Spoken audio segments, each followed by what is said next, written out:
Saya Uli Zefira dari kelas 10 Akuntansi 3 akan menjelaskan materi PPKN tentang lembaga-lembaga negara menurut Undang-Undang Dasar Negara Republik Indonesia tahun 1945. Makna dari Undang-Undang Dasar Negara Republik Indonesia tahun 1945 adalah sebagai hukum dasar yang tertulis dan tertinggi serta merupakan puncak dari seluruh peraturan perundang-undangan. Adapun 4 hal penting yang diatur dalam Undang-Undang Dasar yaitu prinsip kedaulatan rakyat dan negara hukum. Kedua, pembatasan kekuasaan organ-organ negara. Yang ketiga, mengatur hubungan antar lembaga-lembaga negara. Yang keempat, mengatur hubungan kekuasaan antar lembaga-lembaga negara dengan warga negara.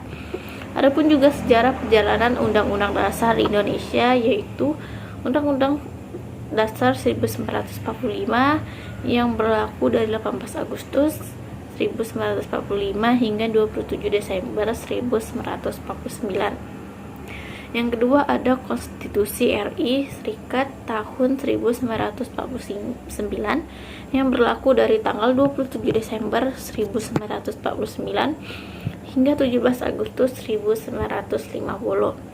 Yang ketiga ada Undang-Undang Dasar sementara pada tahun 1950 yang berlaku dari tanggal 17 Agustus sampai tanggal 5 Juli 1959. Yang keempat ada Undang-Undang Dasar 1945 Dekret Presiden dari tanggal 5 Juli 1959 sampai tahun 1959.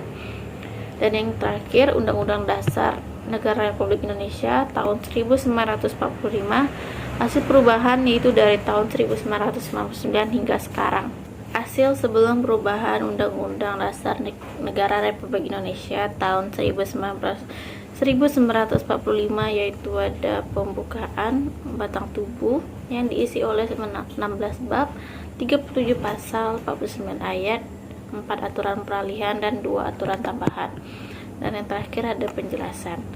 Dan hasil sesudah perubahan Undang-Undang Dasar Negara Republik Indonesia tahun 1945 ada pembukaan pasal-pasal yang diisi dengan 21 bab, 73 pasal, 170 ayat dan 3 pasal aturan peralihan dan 2 pasal aturan tambahan.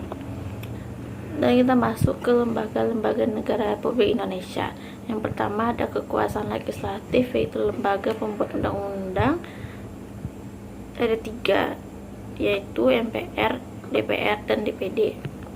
MPR atau Majelis Permusyawaratan Rakyat yang bertugas sebagai mengubah dan menetapkan UUD Negara Republik Indonesia tahun 1945 dan melantik presiden dan wakil presiden. Yang kedua ada DPR atau Dewan Perwakilan Rakyat yang bertugas membentuk undang-undang.